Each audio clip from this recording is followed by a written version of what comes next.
What's up, guys? Thanks for tuning in. This morning I'm going to take you guys for a tour around Twin Lakes Campground. I'm getting ready to go for my morning ruck. I'm going to take you guys along, show you this awesome campground, so stay tuned. So Twin Lakes Campground is located on Lake Hartwell. If you saw our last video, we were on the other side of Lake Hartwell at Oconee Point. That campground is not open year-round. It's closed now for the winter. It closes, I believe it closes November 1st. So we're over here at Twin Lakes. Awesome campground. This campground is actually open year-round, partially. A lot of the campground will close. They keep one loop open. It's sites 25 through 58, I believe. So we'll show you that loop as we're going around as well. But awesome campground. Really awesome that it's open year-round. A lot of the Corps Engineers campgrounds up around this area close during the winter time, but this one is partially open. So let's get to walking and I'll show you guys this awesome campground. So Twin Lakes Campground is located in Pendleton, South Carolina. So it is very popular for people coming to Clemson football games and events over at Clemson. It's only about 15 minutes from there. This is where we stayed when we came to the Clemson football game last year, and then Dylan and I went and checked out a Clemson basketball game a couple nights ago. Super easy to get to. It's only, like I said, it's only about 15 minutes to get to the campus from here. So if you're looking for somewhere inexpensive, close to stay to Clemson, definitely check out Twin Lakes Campground. There's the guardhouse.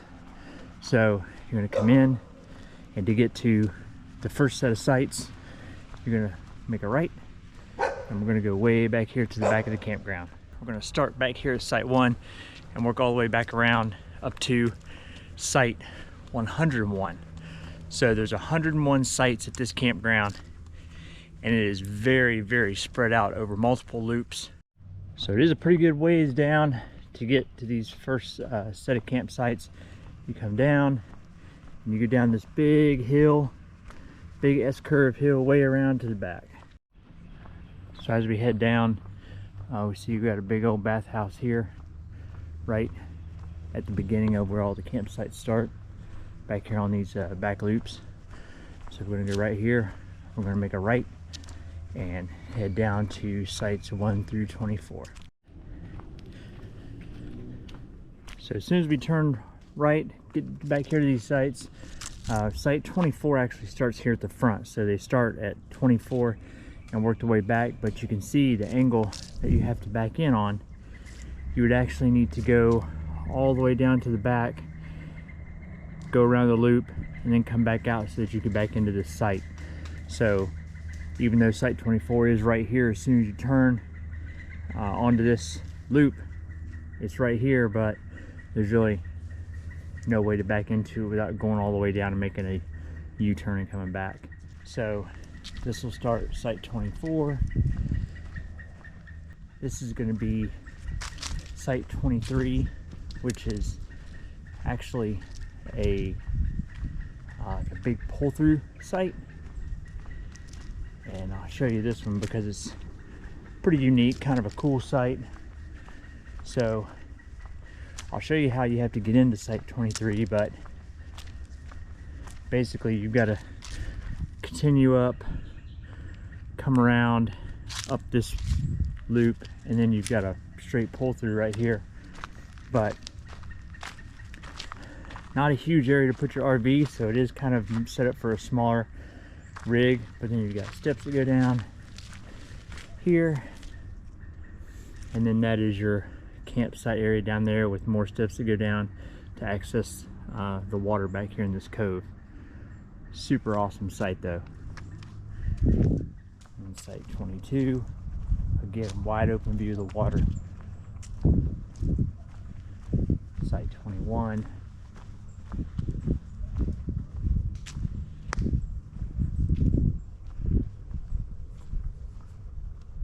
Playground right up here across from the little loop where these sites are.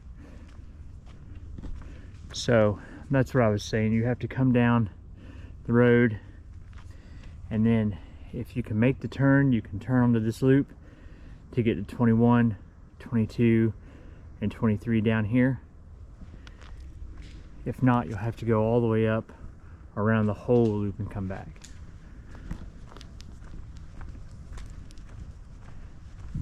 Site 20 is right here, super easy to get into.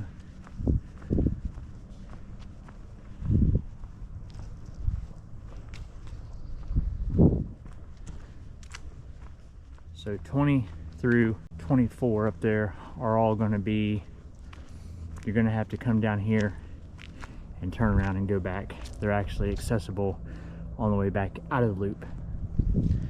So there's a little one-way sign, so we're going to stay up on this side and continue on up.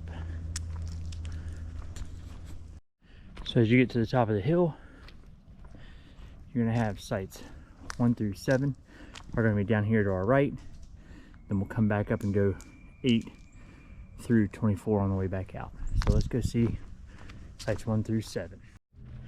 So here we have site 1. They do have site 1 marked as a hold site, which typically means it may not be available to be booked online. They use it sort of as an emergency. If somebody can't leave, or if there's an issue, they need to put somebody somewhere, they'll put them in this site. It's supposed to be a pull-through, but man, you got to go up this hill. There's a little flat part up here where you can put your RV, and then a pretty sharp turn and exit coming out. So I don't know that I would want to be in site 1 to begin with. And then we'll head down here to site 2. So unlike Oconee Point, where all the sites are on the water, Twin Lakes has sites that are not on the water, that are more backed up into the woods. Site 2, really nice example of that. So it's a nice big wide site. It's very, very private, and then you just have trees all the way around the whole site. It's very similar to how our site is that we're in. I'll show you when we get back over to that loop. But the only downside to being here in the fall is squirrels are running around, chipmunks are running around everywhere right now, and man, they're getting acorns out of those trees and they drop them on your RV at all hours of the night, so it can get kind of loud. Site 3, another awesome site. This one kind of gives you the best of both worlds. You have woods on one side, and then you have a lake view on the other side, so you can come around here and then you have a nice straight back in, nice big long site, and then just a really cool campsite area down here. You have the steps, have a little kind of a bench set up around the tree, and then just an awesome view over the lake. Site 4 is a little shorter, a little more of an incline on that site, so definitely a short rig there. Site 5 is going to be a big old pull through. We'll walk through it. So this is a Wednesday morning, so it's not a packed full campground, which works out good. So you pull in, have a huge area out here, and then look out over the cove on that side. So a nice, really, really big pull through in site 5. Site 6, a little sharper turn to get down into it, but you can see there's probably a 35, 36 foot Class A in there right now, and he's in there just fine, no issue. Kind of a sharp turn to get down into it, but once you're in there, site 6 is really, really big. And then the same deal with site 7, just a really huge area to pull through. I mean, pull down, big area to park, look straight out, kind of out into the cove. Not as much of a lake view from that site, but still an awesome site and a very, very large pull-through site. A little more of a steep angle to get out of this one, so the exit coming out kind of comes up, and then you're right back up on this big hill to get back to the top of the hill right here. This campground does have quite a bit of elevation change, some pretty big hills, getting up and into some of these loops, but nothing really extreme. Now we're back at the top, so we'll go look at sites 8 through 24. So site 8, big nice pull through. So sites 9 through 12 are going to be down this little hill right here. So we'll go down here and take a look at those. Site 9 is really super long. It's down on this little loop here, kind of by itself with 10, 11, and 12, but you can pull up, you can back straight in, and again, your campsite is down the steps.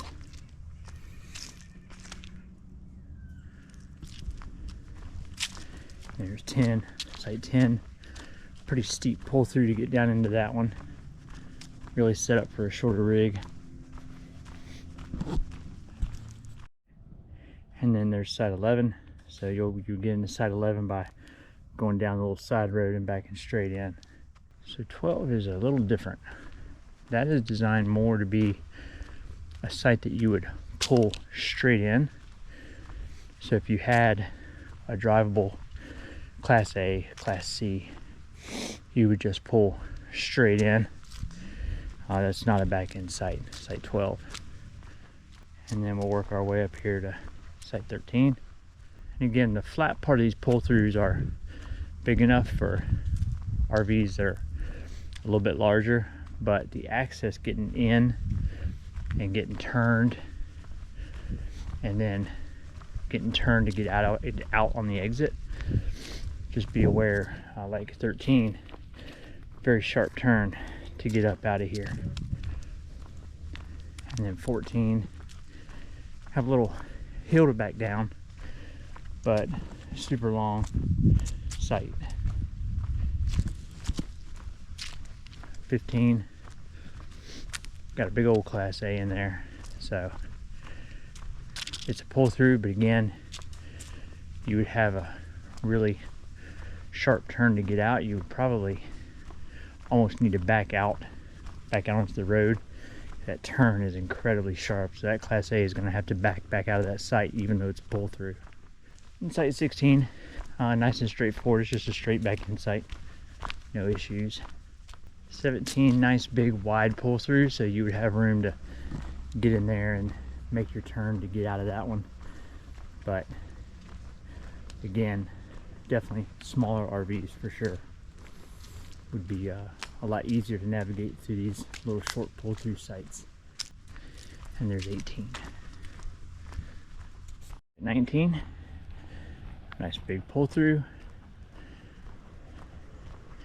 a lot of room. They have a RV, a couple vehicles, and a boat trailer in there, so that's a nice big site. So to get to sites 20 through 24, this is where we came up at the beginning. We went right up here and then we went back up to get to those back sites. So you could come up and make a big U-turn down the hill and come back this direction to get over here to 20 through 24 that we showed you there a little bit earlier.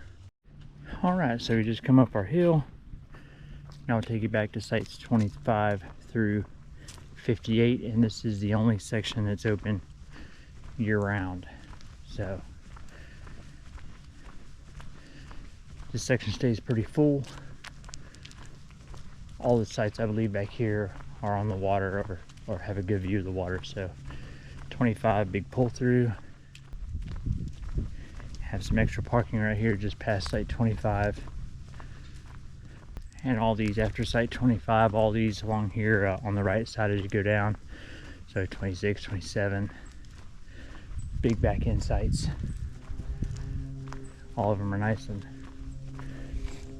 level. We've actually just camped over on this side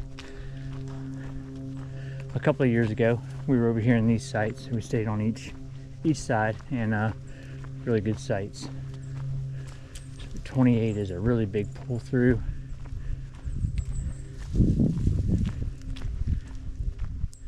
And then site 29, nice little pull through right here. Nice straightforward.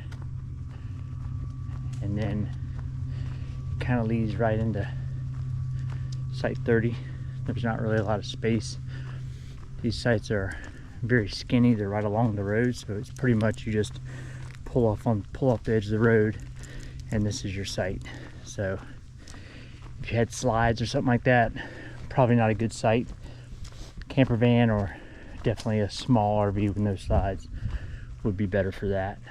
This loop is open year-round.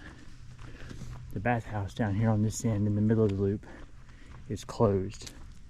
So the only one that's open is the one all the way up at the front of the loop that I showed you as we came in.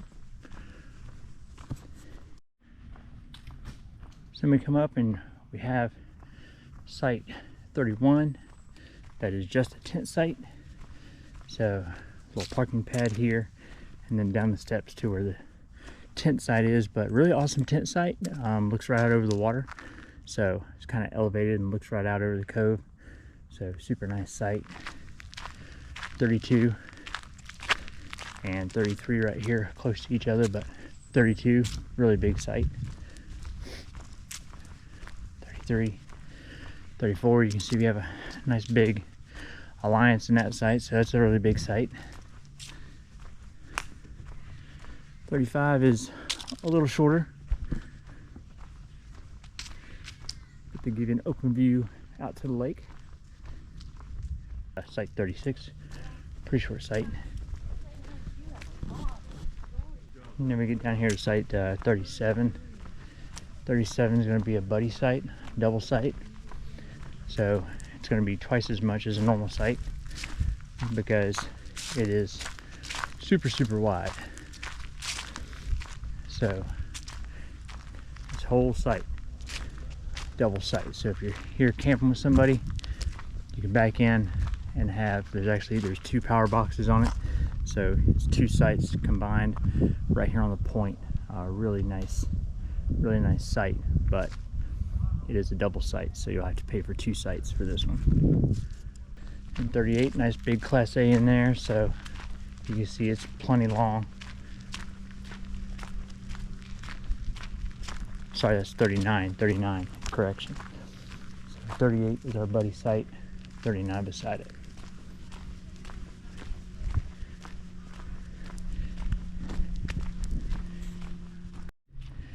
And this would be site 41.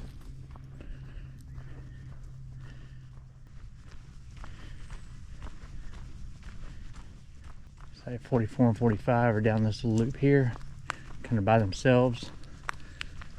So not as much privacy between the sites as you get down to these water sites. They're a little closer together.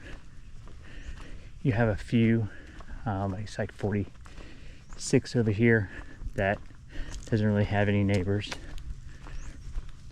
but not a lot of trees in between the sites. So not super private sites, but still, I mean, they literally back right up to the water. So, and they're just a little bit elevated, so you get a really nice view of the lake.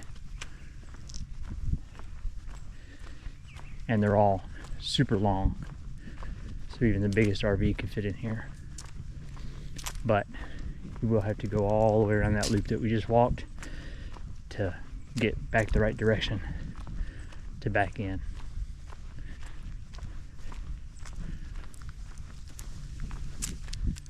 And these are all going to be 49, 50, 51, 52. All of them are going to be really the same kind of sites. All big long back ends all the way down.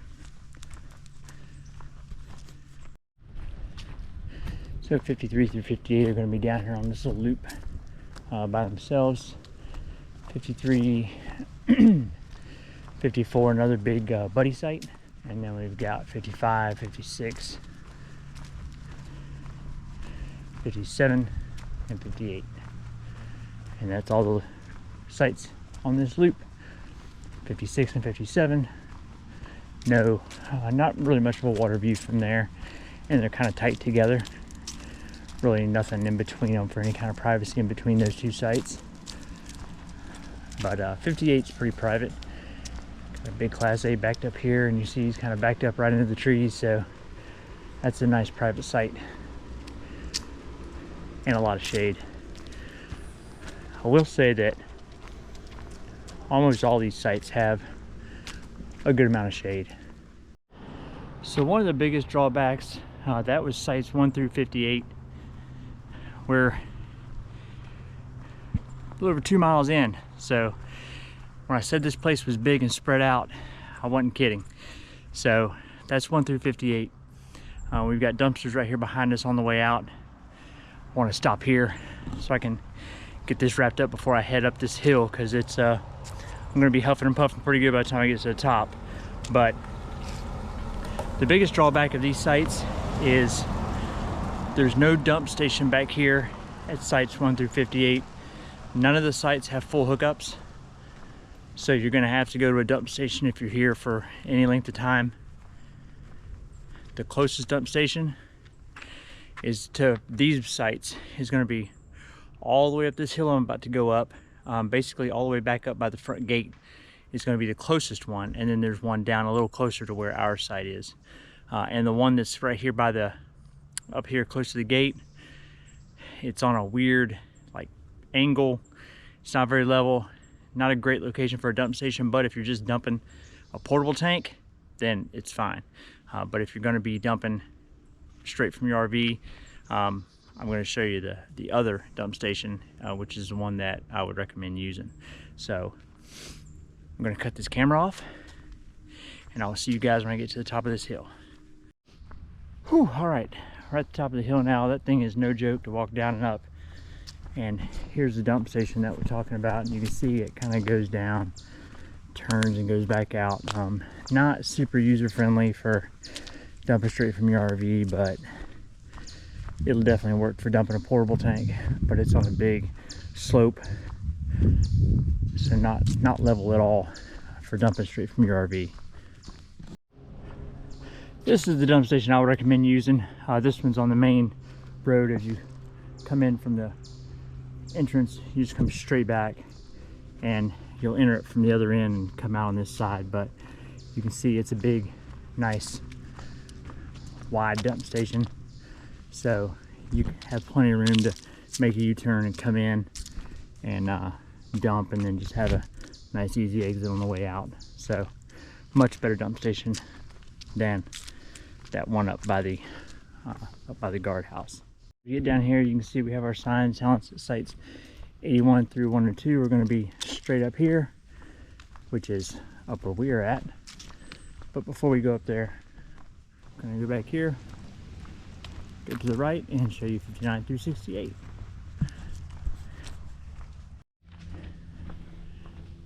So you come down the road here from the entrance where we showed you. You got site 59. Nice, super long back in sight, right on the water. So all these sites are going to be right on the water. You got site 60, a little bit shorter, 61. So these are definitely set up for a little shorter RVs right here, 60 and 61. And then even 62, it's kind of hard, might be hard to tell in the video, but pretty big slope to back down to get into those sites. The actual site itself is level, but man, the entry and exit on it is going to be on a really big hill. 63 is another double site. You can see these guys elected to bring a boat, so a double site works out really nice. You can put your boat on one side and then your RV on the other side.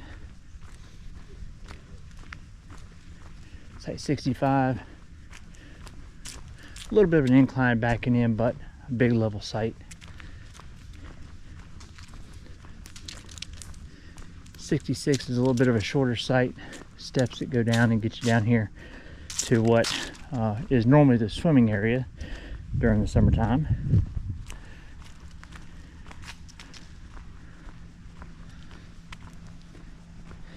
'67's a pull through. Got kind of a big hill to go down to get in there. And then definitely a tight turn on exit. but he's got that rockwood in there and did a good job with it.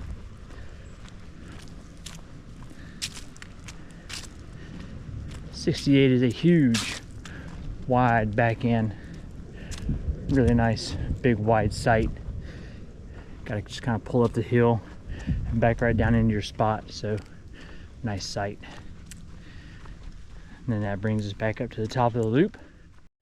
And now we'll go show site 69 through 75. Those are gonna go down this little side road here. So the first one is 69. Big, wide, flat site. All these are going to have a little bit of an incline getting in and out of them, but not anything really crazy. 70 is going to be a little bit shorter of a site, long driveways, but the driveways are on an incline, so they're not really usable to set up your RV on. You really need to be in the site. If you're staying here in the summertime, these sites are going to get you right close to the swimming area, which you'll be able to see from the other side of site 71 here.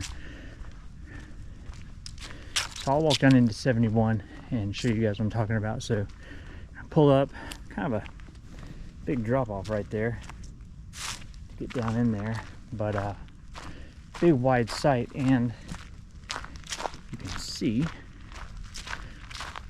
the yellow marker out there that marks the swimming area in the summertime. So this whole cove is a swimming area when they had the lake filled up. So this would be, these sites along here would probably be tough to get, but they'd be really nice to have if you want to go hit the lake in the summertime. And then all these sites are pretty much the same. 72, 73, 74, not quite as level. It looks like it's sloped a little bit from left to right. 75. So these are going to come all the way down to the end, kind of go pull up into this little cul-de-sac, and then back straight in. And then probably, I don't know if it's the best site in the park, but pretty neat site. Site 76 is all the way at the very, very, very end of the point. So you got these beautiful big trees right here. You would have to be able to kind of make a pretty sharp turn to get around there and back in, but man, if you do, you're literally right on the end of the point right here. And this is going to be the view out of your camper door. I mean, you're just looking right out over the lake. Just a really, really nice site right here at the end of the point. So as you come to the end, you make a left, you go to site 77 through 80.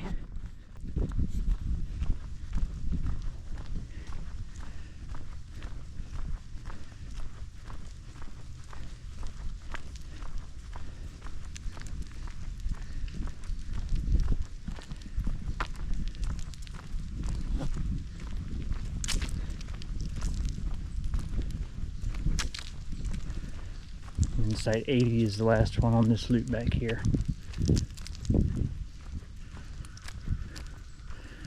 Just gonna pull up and back her right in.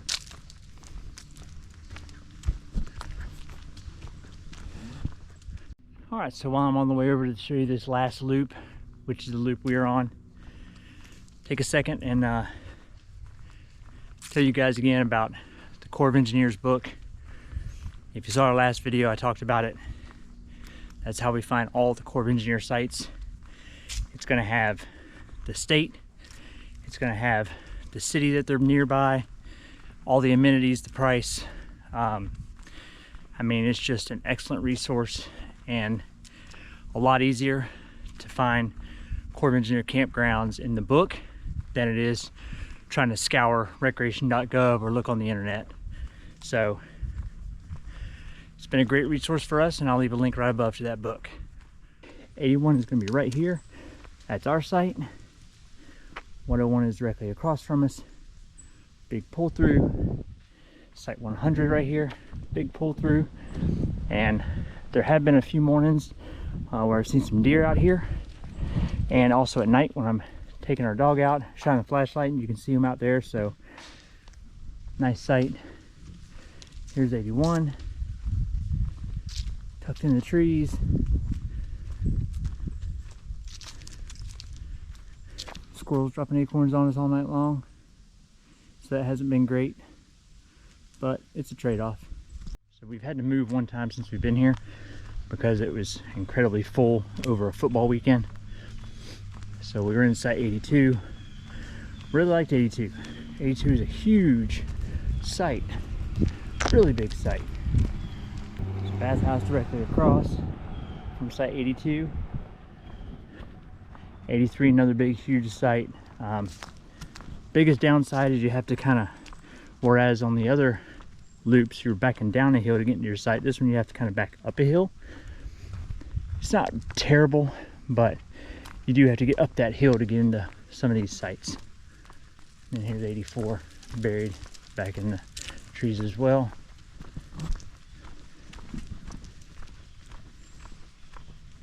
So sites 85 through 92 are going to be down on a little loop down here by themselves. We'll walk down there and show you those sites.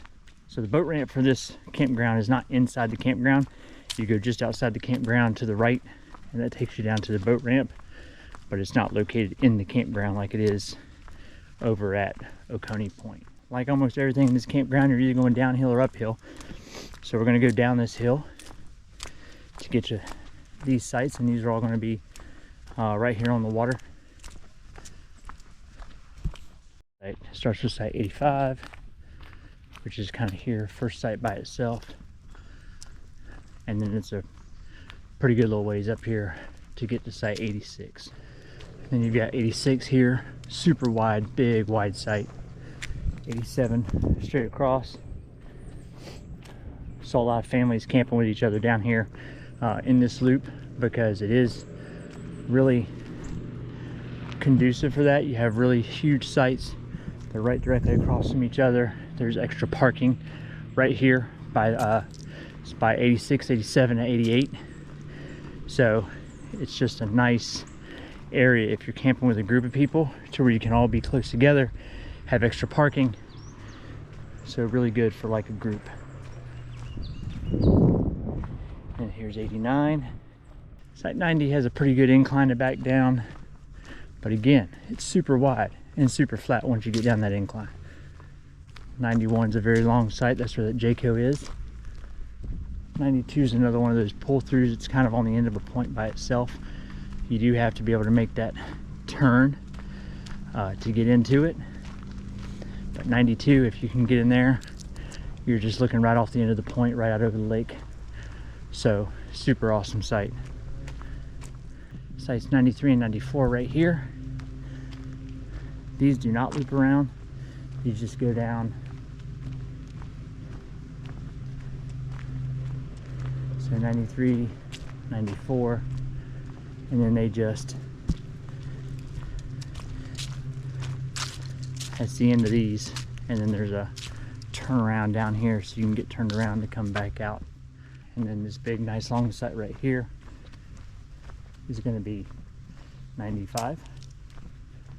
96 is right in front of the playground, so it's going to back up right to the playground. You turn on this little individual loop here and you have sites 97 and 98.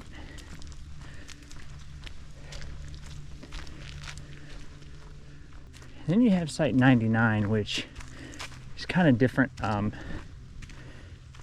There's a, it kind of looks like it wants to be a pull through, but it's really not. It's really not big enough to be a pull through. I've seen some people really struggle to get into this site, but the way to get in here is just pull straight up toward the exit. Just stay on the road and then just back straight in. But it is a very, very small site. So you have a little bit of an incline and then a flat area back there. All right, so that's it. That is a look at Twin Lakes Campground. That is every loop in the entire campground. If you're wondering how far that is, if you decide to walk every single loop, it will be 3.61 miles. And according to my watch, it's going to be 216 feet of elevation gain, all the up and down. So there is a lot of hills here, but 99% of the sites are not super difficult to get into. Just take your time, take a look at it before you start backing in, or pull in. Some of the sites would actually be easier if you did not use them as a pull through, if you went past and then backed in. So just evaluate it, you know, based on your RV and what you're comfortable doing. But that's going to do it for now. We appreciate you guys watching, and we'll catch you guys down the road.